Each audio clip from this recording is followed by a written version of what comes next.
Hello everyone, কেমন আছো তোমরা সবাই? মিষ্টিস ব্লগের নতুন একটা ভিডিওতে তোমাদের সবাইকে স্বাগত জানাচ্ছি।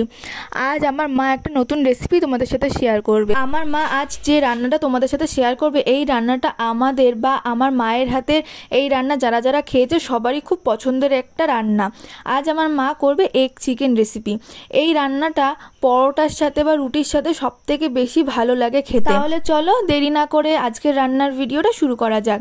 প্রথমেই এখানে আমার মা 1.5 কেজি মতো চিকেন নিয়ে নিয়েছে আর ছোট্ট ছোট্ট করে কেটে নিয়েছে, একদম ছোট ছোট সলিড পিস হলে খুব ভালো হয়। এবারে এটাকে ম্যারিনেট করে রাখা হবে। তার জন্য এখানে লবণ, হলুদ গুঁড়ো, লঙ্কার গুঁড়ো, গোলমরিচের গুঁড়ো, কাঁচা লঙ্কা আর রসুন বাটা। এখানে কিন্তু আমরা আদা দিইনি। আর দিয়ে দিয়েছে 3টে ডিম। 1.5 কেজি মাংস বলে সেই জন্য 3টে ডিম দেওয়া হয়েছে। 500তে একটা করে ডিম এইভাবে দেওয়া হয়েছে। তোমরা যদি চাও তাহলে তোমরা এখানে আরেকটা ডিম এক্সট্রা দিতে পারো, মানে 4টে ডিম দিতে পারো। তবে 4টের বেশি হয়ে গেলে কিন্তু তখন আবার ভালো লাগবে না। আর ম্যারিনেট করার আগে কিন্তু আমার মা মাংসটাতে লেবু মাখিয়ে রেখে দিয়েছিল। এবারে 2 ঘন্টা মতো আমরা রেখে দেবো, তারপরে রান্না শুরু করব। এবারে কড়াইতে আমার মা সাদা তেল আর সর্ষের তেল 2 রকমই মিক্সড করে দিয়েছে। তারপরে গোটা জিরে আর শুকনো লঙ্কা ফোড়নের জন্য দিয়ে দিল, আর তার সাথে দিয়েছিল 2টো তেজপাতা। তারপরে পেঁয়াজ কুচি দিয়ে দিল। পেঁয়াজ কুচিতে লবণ আর হলুদ দিয়ে পেঁয়াজগুলো ভেজে নেবে। আর এদিকে 2 ঘন্টা মতন হয়ে গেছে। তারপরে মাংসটাতে আমার মা কিছুটা টক দই মিশিয়ে নিল। টক দই মিশিয়ে আবার কিছুক্ষণের জন্য রেখে দেওয়া হবে। পেঁয়াজটা যতক্ষণ না বাদামি বাদামি হচ্ছে ততক্ষণ আমরা পেঁয়াজটাকে ভেজে নেব। পেঁয়াজ ভাজা হয়ে গেলে এর মধ্যে আমরা আগে থেকে ম্যারিনেট করে রাখা মাংসগুলো দিয়ে দেবো। এবার এই মাংসটা দিয়ে খুব ভালো করে নেড়ে চেড়ে নিতে হবে।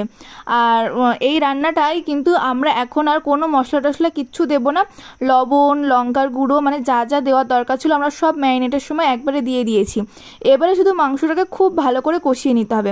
মাংসর গা থেকে কিন্তু প্রচুর জল বেরোবে। এই জলেই কিন্তু মাংসটা পুরোপুরি সিদ্ধ হয়ে যাবে। কিছুক্ষণের জন্য ঢাকা দিয়ে দিয়ে রেখে রান্নাটা করতে হবে। আর এবারে আমার মা এখানে দিয়ে দিচ্ছে সস। পারলে সসটা একটু বেশি পরিমাণে দিলেই ভালো লাগবে খেতে। তো এখানে সস দিয়ে দিয়েছে, দিয়ে আবার মাংসটাকে খুব ভালো করে কষিয়ে নিতে হবে। এর মধ্যে এবারে আমার মা দিয়ে দিচ্ছে চিনি, স্বাদ মতো চিনি দিয়ে দিয়েছে।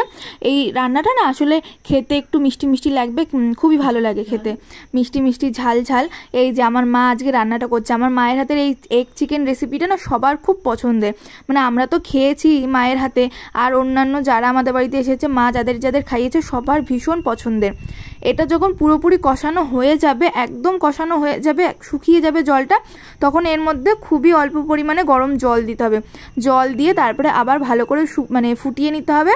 ঝোলটা একদম শুকিয়ে ফেলতে হবে। আর নামানোর আগ দিয়ে ওপর থেকে গরম মশলা ছড়িয়ে দিতে হবে। তাহলেই কিন্তু রেডি হয়ে যাবে এগ চিকেন রেসিপি।